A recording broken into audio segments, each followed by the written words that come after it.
Esto es FUCA Streaming, el streaming de la Fundación Cáncer, una organización con más de 42 años de trabajo en la educación, la investigación y la prevención del cáncer. FUCA Streaming es un espacio de reflexión, de intercambio de ideas y de concientización, para hablar de un tema serio, pero no de un modo solemne, donde reunimos a toda la comunidad FUCA, médicos, pacientes, familiares, el staff de FUCA y la comunidad en general. Bienvenidos todos y todas a FUCA Streaming.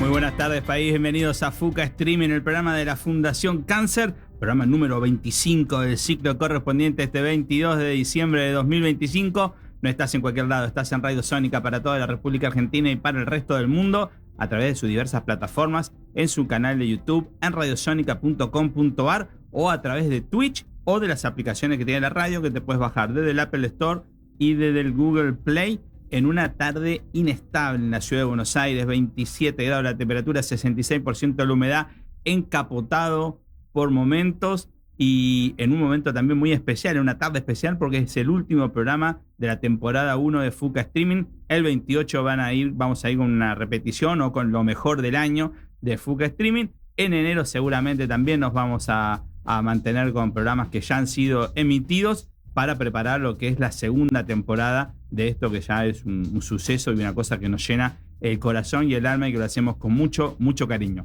Así como, ¿cómo haces para comunicarte en el último programa de la temporada número 1 de FUCA Streaming? Muy fácil. Por WhatsApp al 11 62 77 28 y si no, como lo plantea ahí el Zócalo, por email a info@fuca.org.ar o por Instagram en @_FUCA.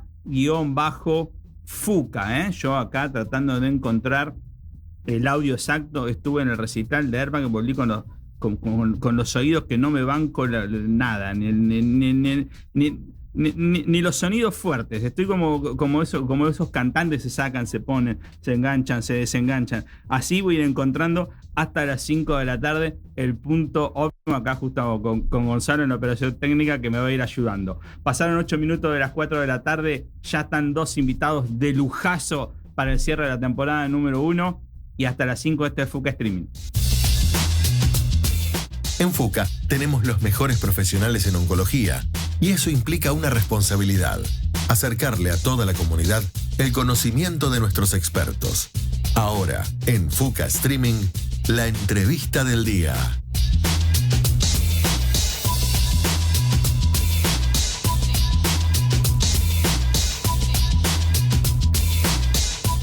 En el perfeccionismo de puesta en el aire, veo que el arbolito está acorde.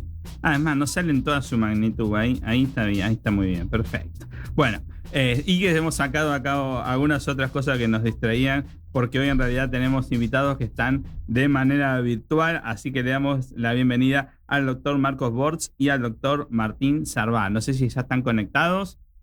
Marcos, Martín. Hola, buen día.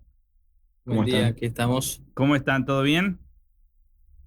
¿Todo bien? Bueno, qué gusto recibirlo. Los voy a ir presentando. El doctor Marcos Bortz es oncólogo, ex becario de FUCA, especialista con gran trayectoria en medicina interna. Fue jefe de residente de oncología clínica de FUCA y hoy está radicado en España. Y por otro lado, justamente Martín, también es ex becario de FUCA, oncólogo, ganador del ASCO Conquer Cancer Merit Award. Desde hace 2 años realiza investigación clínica y oncológica en la Universidad de Calgary en Canadá y tiene un máster en oncología de precisión genómica y Big Data y justamente biología del cáncer de la Universidad Tech. Y también, bueno, obviamente está radicado en Canadá. Así que hoy un programa muy internacional. Debería arrancar por la situación más sencilla, pero que no deja de ubicar a nuestros oyentes, que es plantear entonces para el doctor Marcos qué hora es en España y para Martín qué hora es en Canadá.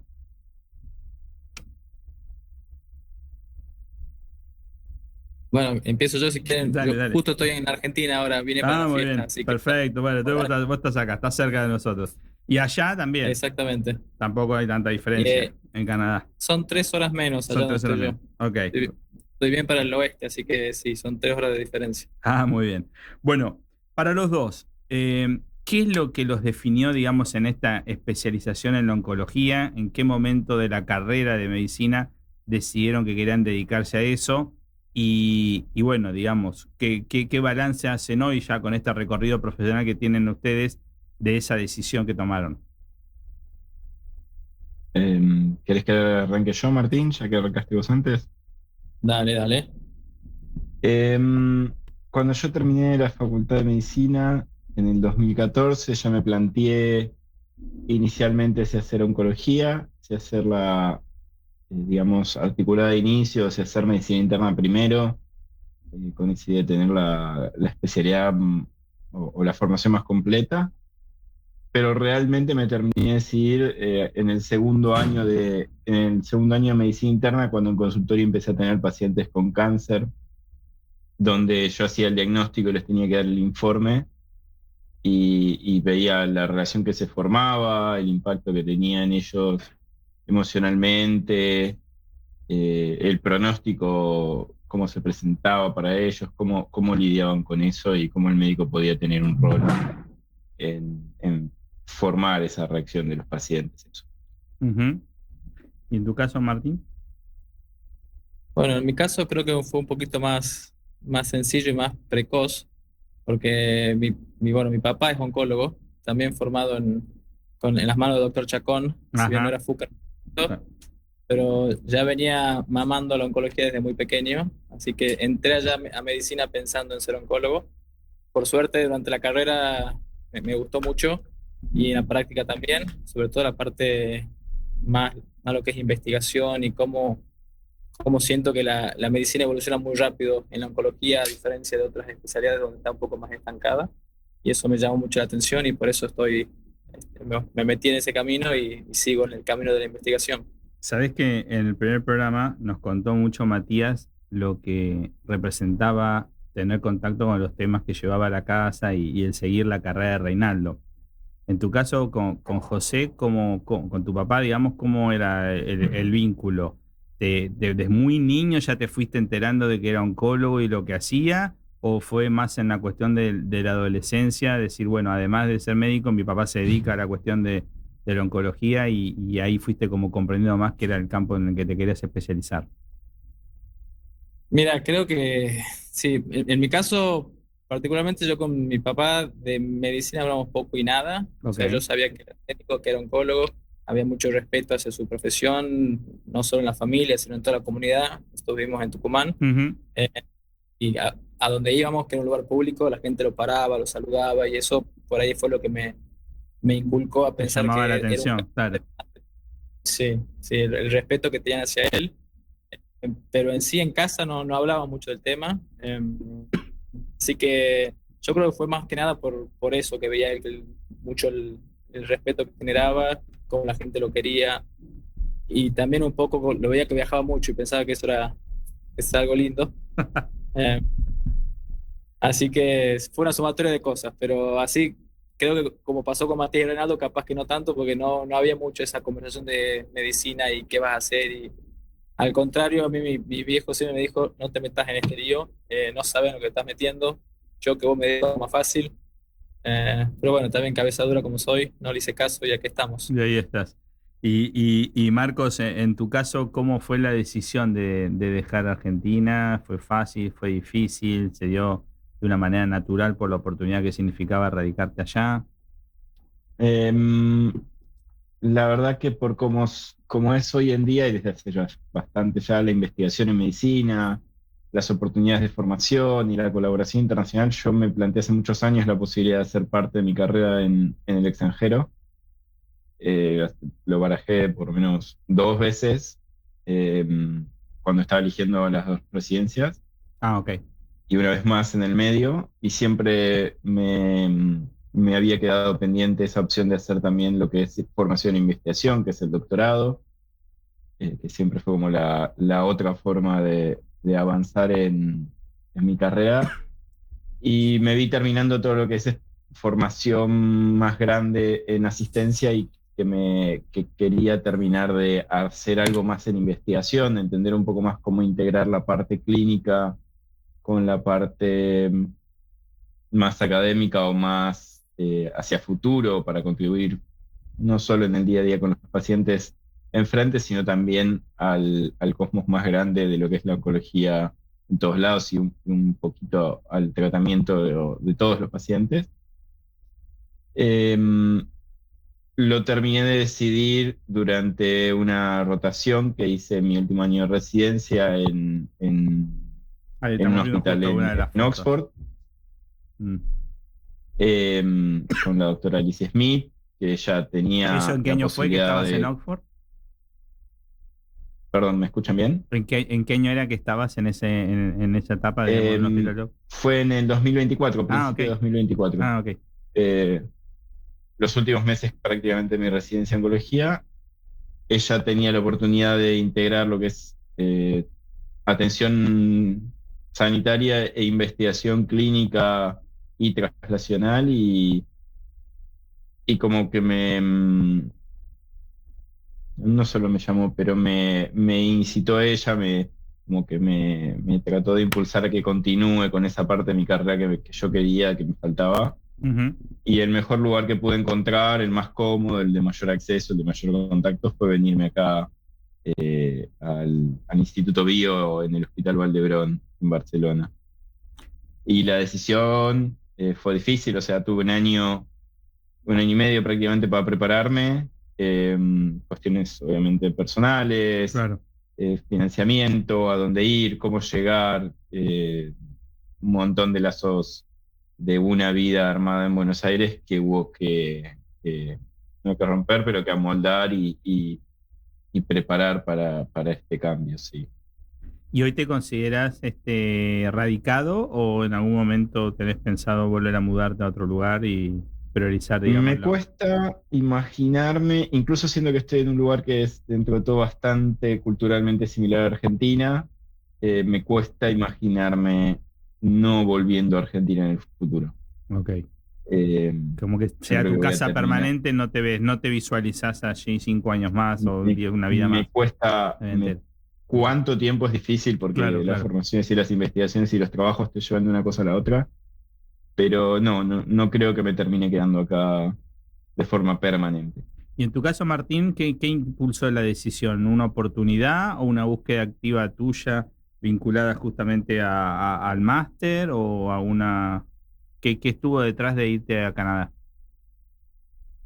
Fue, una sumatoria de cosas. Yo creo que principalmente lo que me pasó es que donde nos formamos con Marcos se ve muy bien lo que pasa afuera. Sí, siempre lo estamos comparando con Europa y el primer mundo. Uh-huh.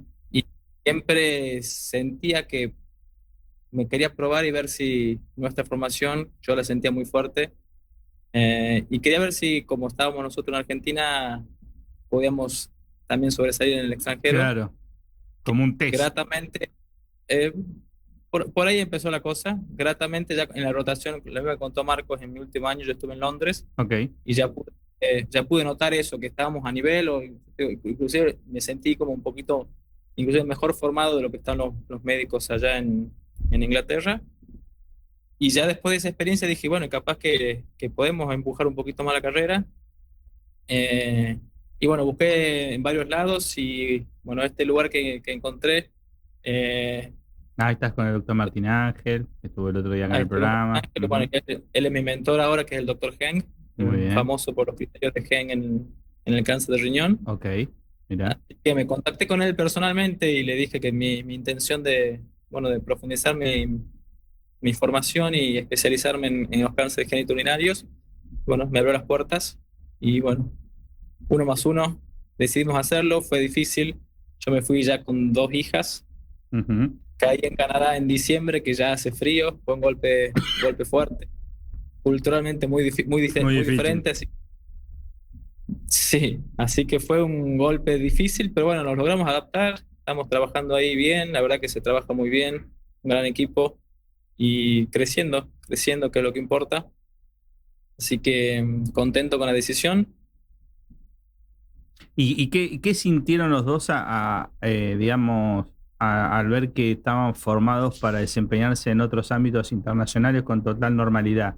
¿Lo sintieron como una cuestión de una formación a nivel país? ¿Lo sintieron más que tenía que ver con el talento y aplicación de ustedes? ¿Lo sintieron como algo intermedio, que sería la formación de Fuca Fleming? o sea y no la del país ni la individual, sino la de la camada y el lugar donde se habían formado. ¿A qué atribuyen esa, no es la palabra exacta, pero esa competitividad con la que de repente pueden desempeñarse también en centros tan reconocidos y no se sienten rezagados en ningún ámbito en cuanto a tiene que ver con la formación previa? Y mira, si querés hablo yo primero. Personalmente creo que es difícil saberlo porque yo yo hice mi carrera y mi camino y no puedo compararme con gente que estuvo en otro lado. Claro. Pero bueno, básicamente yo creo que de mi facultad salimos bien. O sea, yo estudié en Tucumán y fui a probar a hacer residencia en Buenos Aires, entré en un buen lugar y de ahí entré a Fleming. O sea que la formación de base en la Facultad de Medicina en Tucumán fue buena, por lo menos a nivel nacional. Y mi experiencia es que cuando salí de la residencia ahí en Fleming, lo mismo, digamos, me pude poner en contacto en comparación con lugares en otras partes del mundo y sentí eso. Puede ser que sea un poco de mi parte, creo que la formación en Fleming impulsa mucho eso, pero no es lo único, claramente, pasa Claro. mucho también por es un poco de todo. Marcos. Yo creo que, obviamente, como dice Martín, yo solo fui a una universidad, por más que conozco médicos de otras. Creo que la educación en general, la Universidad Pública Argentina es de muy alta calidad, muy eficiente con los recursos que tiene.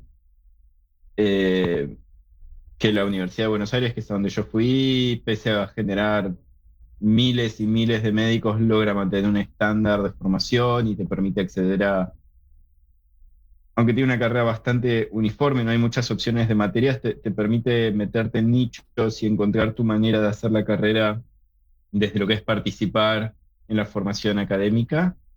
Hay una diversidad enorme entre las universidades, pero que justamente eso contribuye a la calidad de las mismas, la diversidad en las maneras de abarcar los temas y enseñar, claro. y la formación. Sí, si fuesen todas exactamente iguales, inevitablemente me parece. No hay diálogo académico, claro. Las residencias, lo mismo. Por un lado, te exponen a muchísimas situaciones, te fuerzan a aprender, pero con grandes médicos que te ayudan a sobrepasarlo. La residencia, particularmente el Fleming, a mí me parece que es excelente, me parece que todo siempre, no voy a decir es perfecta porque todo siempre es mejorable, eso es no apuntar a futuro, pero me parece que es de las mejores residencias a nivel mundial. En mi experiencia con la gente con la que he contado, el nivel de compromiso, el nivel de los médicos que te ayudan a formarte, la insistencia en academia, en investigación, que es algo que la verdad falta mucho en Argentina, especialmente en la formación. Los contactos internacionales, la posibilidad de participar y de conocer otros lugares, me parece que nunca hay que desmerecer el mérito propio. No, claro. Si uno no lo intenta, obviamente no lo va a lograr. Si no le metes todo, no lo vas a lograr. Pero los sitios de formación en los que por lo menos yo estuve siempre fueron de excelencia. Bueno, pasaron 24 minutos de las 4 de la tarde. ¿Cómo haces para anunciar en Fuca Streaming? Muy fácil. Ahí vas a encontrar un código QR en 3, 2, 1.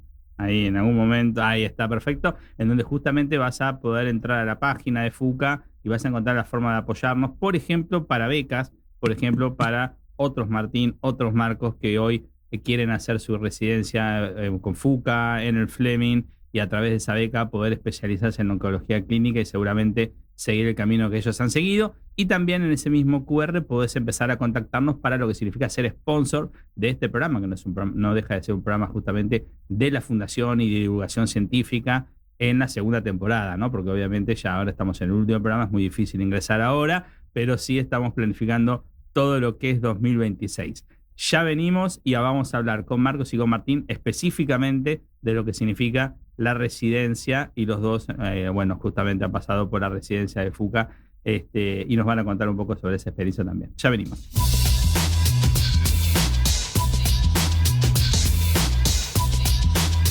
Fuca Streaming, 42 años de historia en el lenguaje del presente.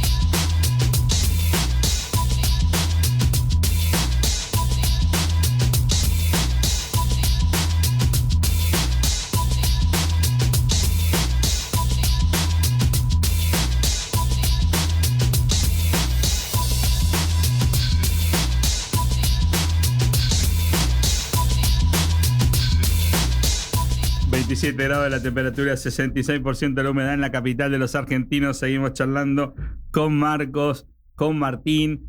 A modo de introducción, contarles justamente que la residencia o el apoyo económico de FUCA tiene que ver justamente con la beca de tiempo completo para que los médicos puedan realizar profesionalmente y sin otras preocupaciones esta residencia de oncología clínica de la que estamos hablando, que consta más o menos consta de 3 años, en uno donde más que está vinculado a lo que tiene que ver con internación y foco en el manejo de pacientes internados, complicaciones críticas. En el segundo año más como hospital de día y en el segundo y tercer año ya en lo que es el desarrollo de la actividad de consultorio. Así que bueno, para cualquiera de los dos, ¿cómo jugó estos 2 años previos de clínica, ¿no? De residencia clínica que se requieren antes de iniciar esta otra residencia para el momento, digamos, en que empiezan a tener contacto más vinculado, digamos, con la problemática del cáncer? Bueno, creo que Martín, igual que yo, hicimos en realidad, o sea, el requerimiento es de por lo menos 2 años de clínica. Uh-huh. Es muy común, como nosotros hicimos, tener los 4 años completos que te habilitan la especialidad.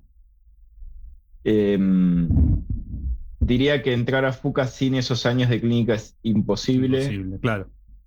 Más allá del requerimiento, digo, llevar adelante la actividad sin estar ya especializado y preparado para enfrentarse al día a día laboral sería imposible, porque uno tiene muchas responsabilidades desde el día 1 en la internación y después en consultorio.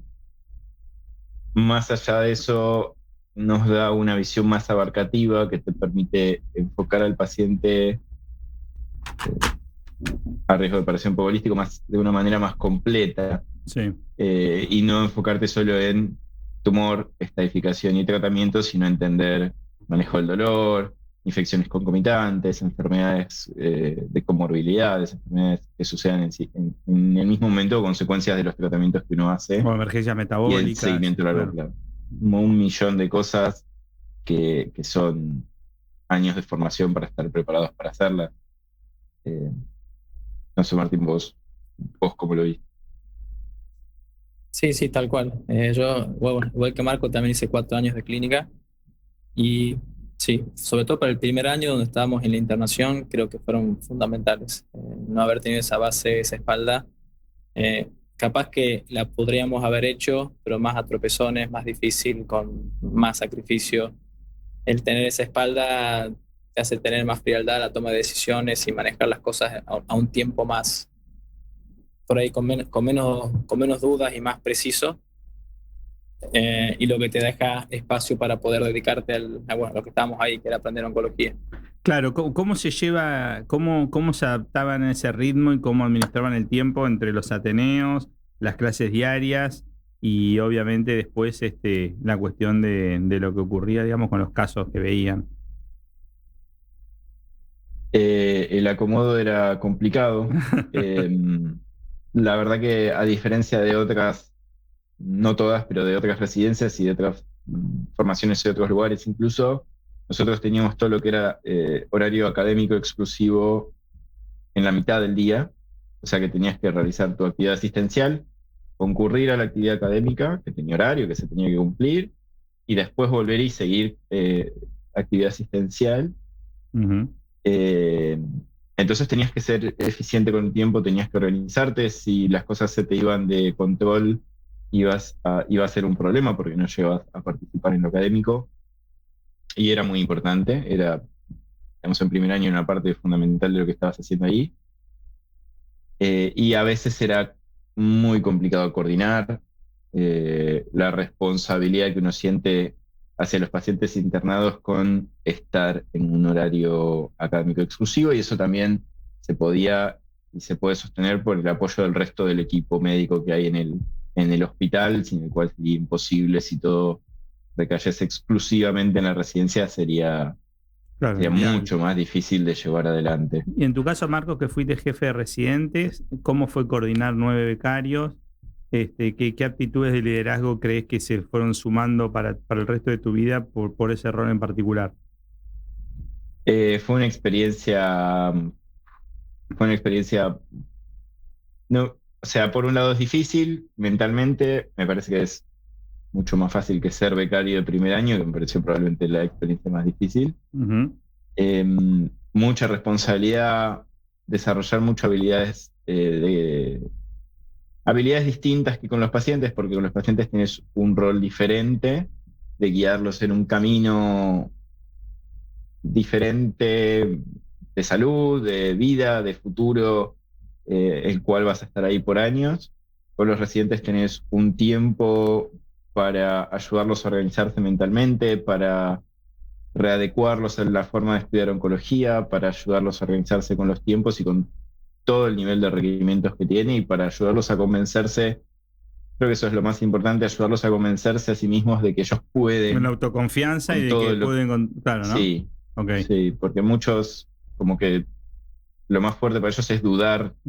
Cuando se dan cuenta de todo lo que es, empiezan a dudar de si son capaces, de si ellos van a poder llegar hasta el final, y ahí es capaz donde tu mayor rol con ellos. Y eso es una habilidad que me parece que me va a quedar, una enseñanza que me va a quedar para toda mi vida. De empoderar a otros y generar, grupos, digamos, sí, ese team building desde la situación de poder, ¿no? Y en tu caso, Martín, que rotaste por el Royal Marsden de Londres, que entiendo que es uno de los centros oncológicos más grandes del mundo, ¿cuál fue tu experiencia y qué diferencias más grandes sentís, independientemente de Fleming, de Fuca, cuando ves la forma en que se trata en un lugar como ese la oncología y lo que pasa, digamos, en nuestra región?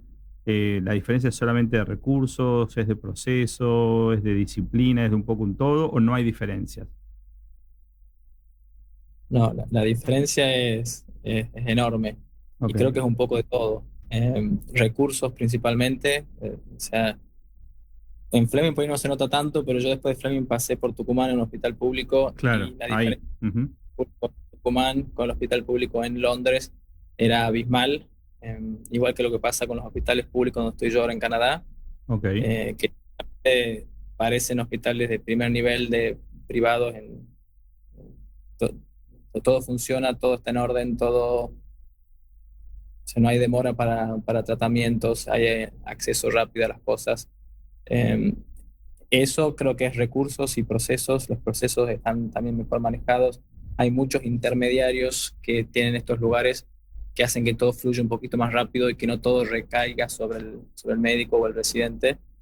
¿Qué sería? Contanos un poquito más esas figuras intermedias que aparecen, digamos, ahí en países más desarrollados, por decirlo. Son figuras que no se ven en realidad. Ejemplo claro que estaba pensando en estos momentos, en nuestro segundo año, cuando estamos en hospital de día, te diría que por ahí la mitad del tiempo nos dedicamos a hacer recetas para los tratamientos siguientes. Entonces, que está muy bueno porque uno aprende las formulaciones, cómo vienen, las dosis, etcétera, y ayuda mucho a aprender los tratamientos.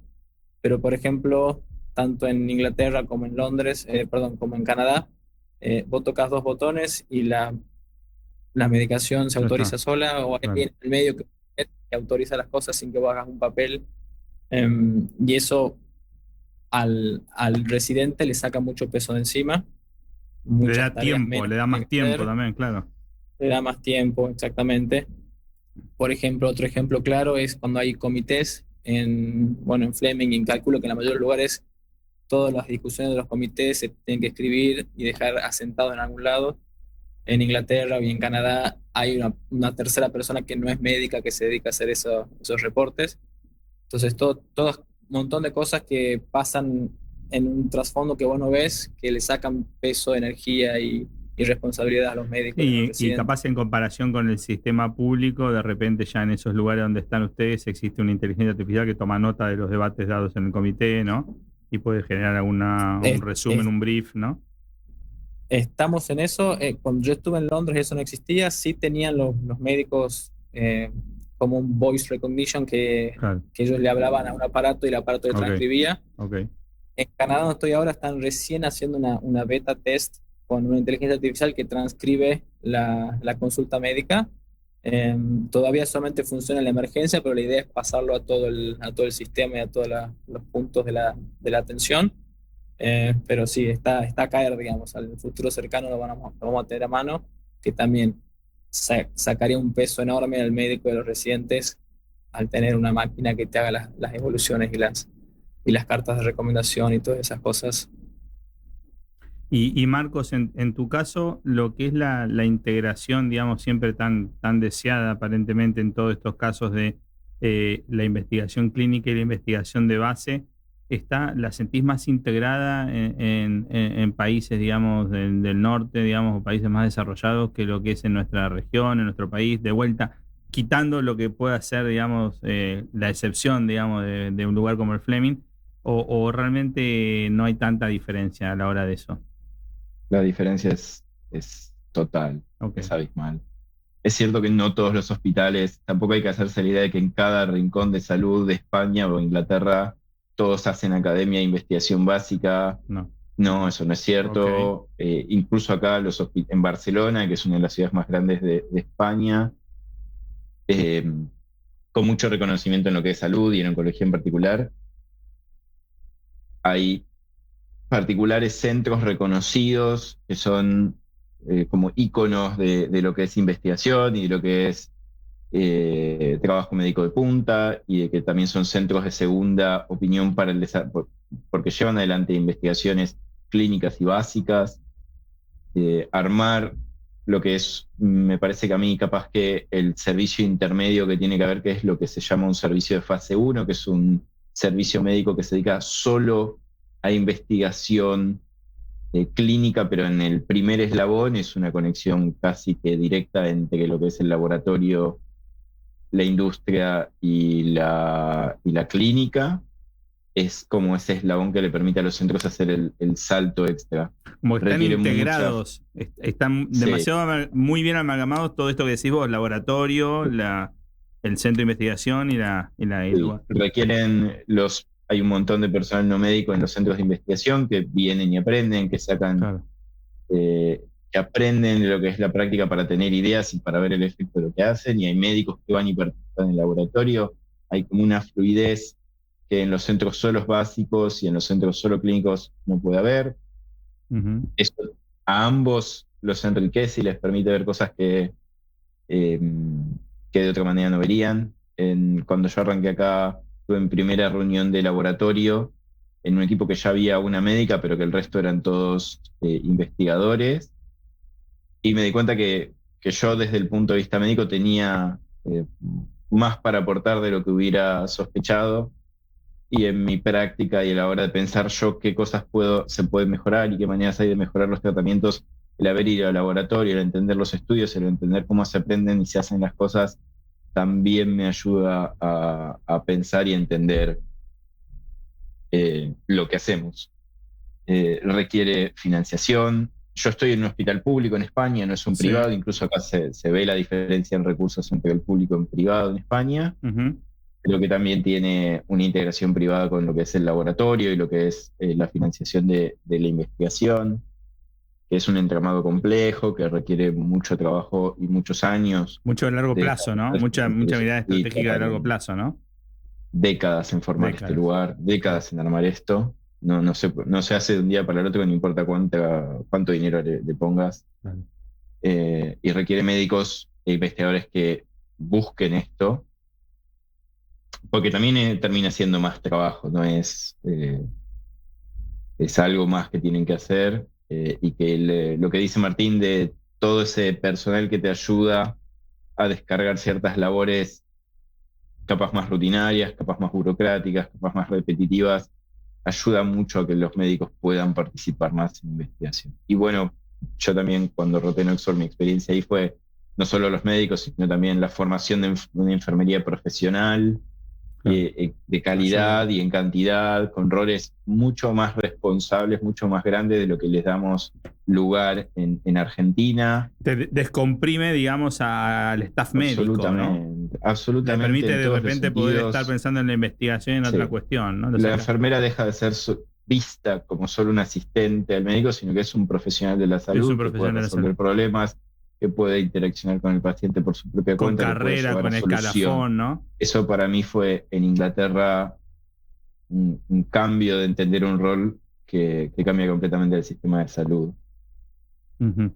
Pasaron 41 minutos de las 4 de la tarde. Ahí seguimos en un ratito charlando con Martín y con Marcos justamente de esto que significa también poder entender la oncología que desarrollando en el primer mundo, con 2 profesionales que están insertos justamente en ese ámbito en este momento, y al mismo tiempo poder ir haciendo esta comparación con cuestiones donde nos falta un montón para crecer, digamos, en lo que es el sistema público en Argentina, o el sistema de salud, mejor dicho, en Argentina, lo público y lo privado, y al mismo tiempo ir acompañándolos en este recorrido profesional que están haciendo y del cual estamos tan orgullosos. Ya seguimos. FUCA es ante todo una gran familia, compuesta por su staff, sus médicos, sus aliados y lo más importante, los pacientes y sus familiares. Conoce más sobre nosotros en FUCA Comunidad.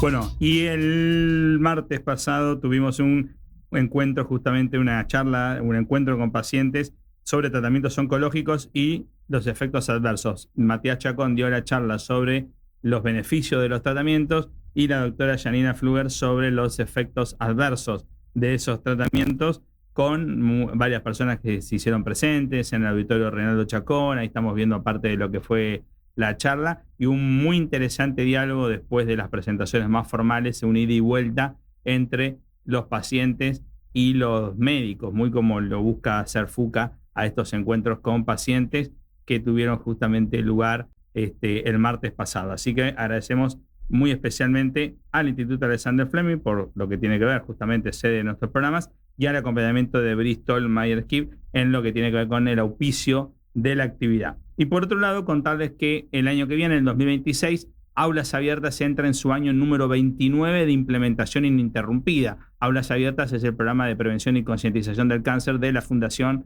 justamente dedicado a los estudiantes de los últimos 2 años del colegio secundario, en donde lo que trabajamos son los hábitos saludables que pueden llegar justamente a reducir hasta un 40% la probabilidad de la aparición de los tumores. Así que Aulas Abiertas es un programa vivo que evoluciona, en donde los chicos y chicas participan, y que, como ustedes saben, la Fundación tiene la firme convicción o la firme decisión de llevarlo más al interior del país en formato presencial el año que viene, porque hasta ahora hicimos muchísimos talleres, pero los talleres que se hacen en el interior son más de manera virtual, por Zoom. Lo que queremos el año que viene es hacerlo crecer. Y si vos sos padre, madre, directivo, docente de un colegio y querés que esa escuela y ese colegio reciba el taller de Aulas Abiertas el año que viene, el momento de ir inscribiéndote, el momento de ir haciendo las gestiones con Laura Álvarez es ahora. Entonces, mandanos un email a administración@fuca.org.ar y decir: oye, che, ¿cómo estás? Soy de tal parte y bueno, me parece que, o me gustaría anotarme en la lista de las escuelas que puedan ser seleccionadas para recibir el taller de Aulas Abiertas 2026, porque obviamente ya este año se han dado todos. Ahí también agradecer justamente al Instituto Fleming, a MSD, a Bristol y a Soy EDA y Novartis, que fueron los sponsors de este 2025, en donde trabajamos en más de 14 escuelas de 6 provincias diferentes llevando este taller. Bueno, y entiendo que tanto Marcos como Martín han dado en su momento, digamos, Aulas Abiertas y han participado de la experiencia. No sé qué recuerdan de ese momento y qué balance pueden hacer de este programa emblemático de la organización. Yo Sí. particularmente...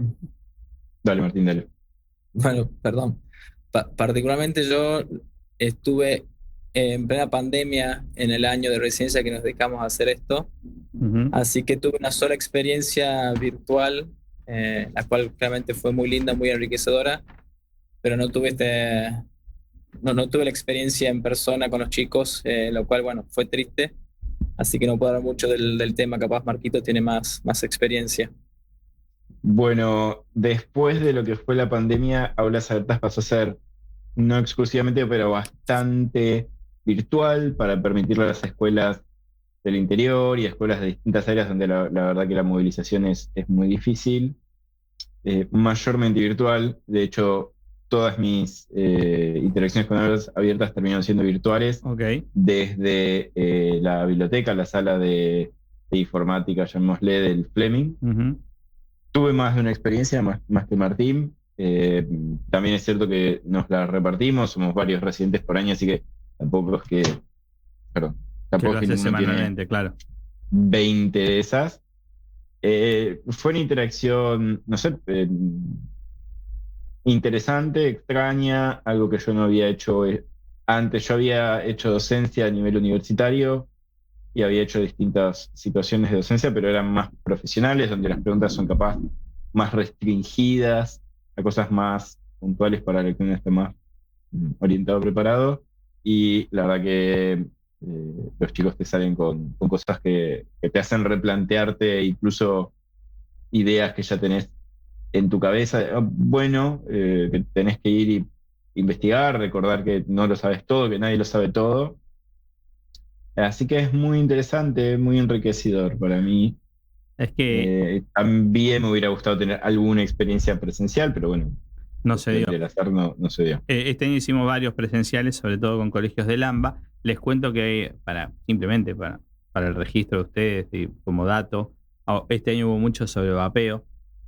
Evidentemente ya la cuestión de los adolescentes no pasa por el cigarrillo tradicional, del cual ya saben lo que va a opinar un instituto o una fundación que trabaja el cáncer, al cual fueron asistieron a un taller, pero sí muchas preguntas de, pero sí el vapeo, sí en el fondo no es mejor, no me ayudaría a, bueno, que ahí obviamente toda la organización tiene una postura bastante severa respecto de esto, y algunas preguntas sobre muy curiosas, que quizás hace 20 años o 28 años cuando arrancó el programa era imposible, sobre si las operaciones de cambio de género aumentan o no, o el riesgo de cáncer de mama. En los adolescentes, ¿no? La cuestión de los lunares les preocupa muchísimo, hace muchísimas preguntas de fotoeducación y que el protector solar y toda esta cuestión y los cuidados y demás. Y por eso digo que es un programa vivo, porque tiene la obligación la organización de ir tomando lo que le ocurre, es un termómetro de lo que le ocurre a la sociedad, un pequeño termómetro de lo que le ocurre a la sociedad, y también para quienes dan el taller es un insumo más de lo que ocurre a otra edad, ¿no? Porque normalmente, y como siempre trabajamos acá, y como siempre lo han explicado los médicos de FUCA, el cáncer sí tiene que ver más con vivir más años, ¿no? Entonces, puede ser que sea justamente que los oncólogos con quien menos diálogo tienen son con las personas más jóvenes, ¿no? Entonces, cuando ocurre en un ámbito como este, de repente es un termómetro más sobre qué hábito saludable prendió más y qué hábito saludable está costando que prenda en la sociedad. Y desde esa educación y desde la prevención avanzar. Así que bueno, de alguna forma los dejamos así bien clarito. Nos escriben en administración@fuca.org.ar y bueno, y ahí ya se pueden ir anotando. Pasamos a novedades directamente sin separador.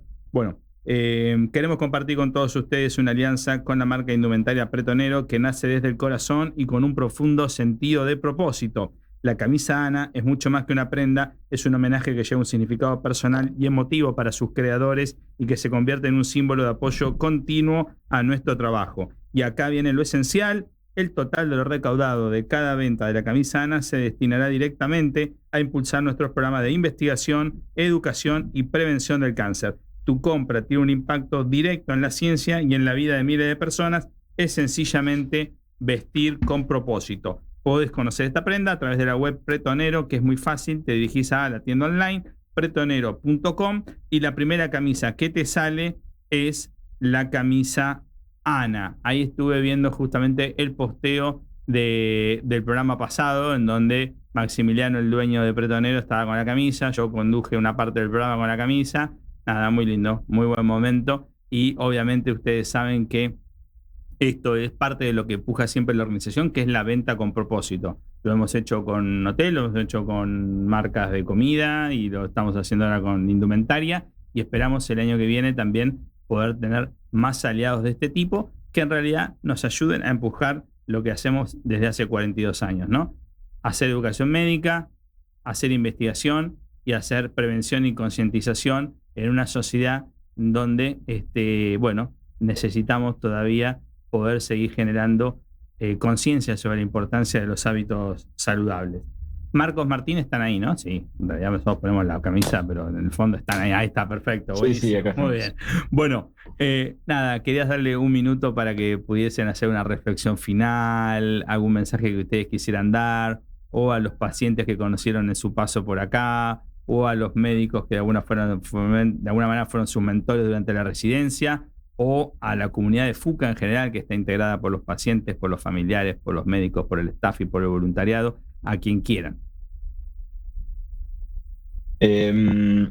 Me gusta la idea de hablar hacia la integridad de FUCA, de los pacientes, de los becarios, de los investigadores, de los médicos, de los residentes, de los administrativos, de los que trabajan en divulgación, como vos, y de todas las personas involucradas, de que siempre la integración es el camino hacia adelante, es lo que nos va a permitir tratar mejor, ayudar más gente, generar investigación, mejorar la calidad de la educación en Argentina y la calidad de la atención en Argentina y hacia nosotros y para el mundo, y que es el camino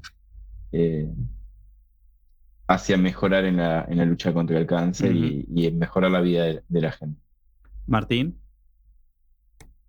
No hay mucho más que agregar, concuerdo con lo que dijo Marcos, y más que nada agradecer ahí a todos, a FUCA, a Fleming, a todos los mentores que tuvimos en Fleming, a mis compañeros de residencia para arriba y para abajo, a la gente que va en Fleming y confía en FUCA.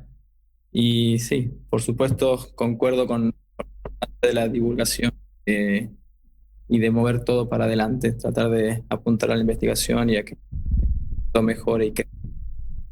Bueno, y acá es donde yo me quito un poco el sombrero de conductor del programa para ponerme el sombrero de director ejecutivo de FUCA. Gracias, Marcos, gracias, Martín. Son un orgullo para nosotros. Son la viva muestra de lo que queremos hacer cuando hacemos educación médica, y son la inspiración para cada acción nuestra de fundraising, que es poder dar la oportunidad a otros que vienen detrás de ustedes y que seguramente también, si hacen la residencia en oncología clínica, van a hacer el bien a mucha gente durante muchos años. Así que gracias por todo eso y obviamente por haber participado del programa, la buena onda, la diferencia horaria. Bueno, ahora sé que Martín está acá en Argentina, pero digo, hacerse un lugar a fin de año para ayudarnos y para generar este contenido que va a quedar en las plataformas de FUCA para siempre, es una patreada. Así que, en serio, gracias por haber estado. Muchas gracias por invitarnos. No, por favor. Bueno, y en este último programa, cuando ya faltan 6 minutos para las 5 de la tarde, bueno, quería agradecer porque es un final de temporada pero muy especial para nosotros. La realidad es que hacer un programa semanal sobre oncología no es fácil.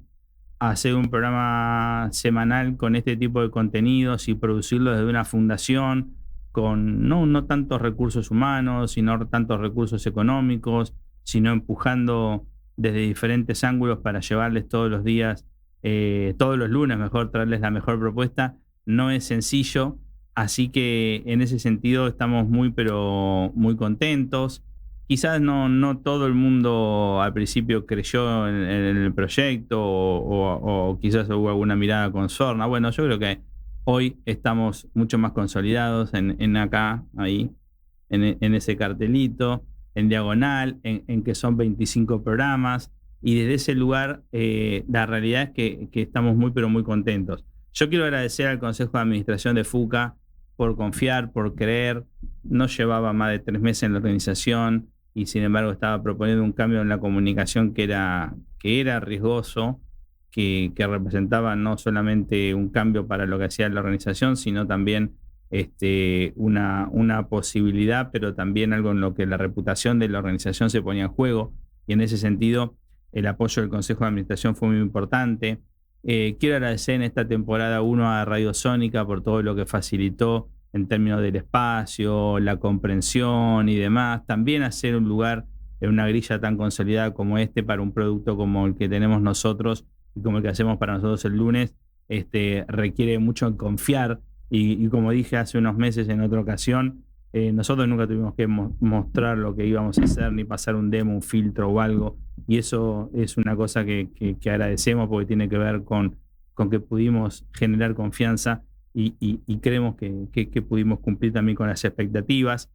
Quiero agradecer a los sponsors, es decir, a aquellos actores del sector privado que han acompañado el programa con algún episodio, con algún PNT, con la forma que sea, en que nos acompañaron, porque en muchos casos significó reformular una propuesta que ya estaba planteada de una manera y que nosotros la cambiamos durante el año y dijimos, no, ahora queremos en realidad que nos apoyes más en este formato que en lo convenido, y eso significa muchísima flexibilidad. Agradecer obviamente a los voluntarios de FUCA, que los voluntarios de FUCA no son solamente, han participado, son todos los invitados, los médicos participan voluntariamente, los que ayudan a la parte administrativa y a la gestión institucional de la organización y que han estado sentados acá conmigo, no los voy a nombrar porque después me olvido de alguno y es un lío. Son también la fuerza y la sangre de la organización, como decimos en estos días, en nuestras presentaciones de fin de año. La salud de una ONG depende muchísimo del dinamismo y las ganas de su voluntariado, mucho más a veces que el de las grandes alianzas o el de los tamaños, digamos, de los presupuestos de las oficinas u otras cosas. Bueno, obviamente al staff, a Daniela en particular, que se ha revelado como una especie de productora revelación 2025, en donde se hizo cargo de la producción ejecutiva en cuestión de semanas, de una forma muy, muy exitosa, y lo mismo para Laura, para Marta y para Denise, porque para que Daniela y yo estemos muy concentrados en el programa, a veces ya desde las 2 de la tarde, o en el caso de Daniela desde más temprano, hay otra gente haciendo las cosas por nosotros en la oficina y sacando pendientes. Esto es un trabajo de equipo en serio. Quizás yo aparezco acá, Daniela ahora no sé si se van a ponchar un ratito con Gonzalo, pero después tiene que existir todo un trabajo atrás para que esto luzca bien. Así que, y también obviamente para Gonzalo en particular, más allá de la radio, porque Gonzalo Cabral como operador técnico ha hecho que todo esto se vea lindo y que haya arreglado todos nuestros defectos de no ser prolijos o no tenerlos bien, las cosas. Bueno, Gonzalo iba arrancando. Ahí, a ver si los tenemos para ponchar por lo menos. Ahí está Daniela y Gonzalo. Yo los saludo a ellos, pero ellos son artífices importantísimos de este programa. Y bueno, agradecer también a los que han estado siempre, ¿no? Bueno, a Ezequiel, que siempre nos mira y que cumple años y seguro que hoy también está. A Estela, a Víctor, a Alicia, a Fofito, a la familia, que siempre está para dar un feedback y para decir, che, esto salió mejor, esto salió peor, fíjate con esa cámara, tal otra, y uno va tomando cuenta de todo lo que dicen. Así que bueno, este es el final de la temporada y estamos muy, pero muy contentos. Creo que hemos hecho un trabajo que nos gusta, que va a ayudar a muchas personas y que queda en un recursero, que queda en los canales de YouTube para que más personas puedan de alguna manera acercarse a este tipo de contenidos que en algún momento puede llegar a hacer mucho bien y mucha falta. Y por último, para la cuestión, digamos, más vinculada a lo que va a ocurrir en apenas unas horas, aunque vos veas este programa el 20 de agosto del 2027, la realidad es que mientras se está haciendo este programa faltan apenas 2 días para Navidad y para las fiestas. Que tengan todos buen fin de año y crean o no, hayan armado o no un arbolito y tengan, digamos, las creencias que tengan, que sea un momento de reflexión, que sea un momento de paz, que sea un momento de unión y que podamos todos aprender a perdonar. Que un poco me parece que la Navidad y las fiestas y todo tiene que ver con una cuestión. Para mí sería mucho más fácil decirles no tomen, no coman, o sea, hablar de alimentación o de vida saludable como recomendaciones de fin de año en un programa que trabaja la salud. Pero la realidad es que también en las fiestas se pone muy en juego, como está reflejado en algunos medios de comunicación, la salud mental y la vida espiritual de las personas. Démosles bola a eso también, porque eso es lo que después nos hace mejor persona y nos hace estar mejor con nosotros mismos. 5 en punto en toda la República Argentina. Nos vemos en febrero del 2026. Lo demás serán repeticiones y lo mejor de. Los queremos un montón. Gonzalo Cabral en la operación técnica, Daniela Calegari en la producción ejecutiva, Florencia Sánchez en la producción general, en la conducción quien les habla, Guido Donaire. Ahora sí, cuídense mucho. Hasta la temporada 2.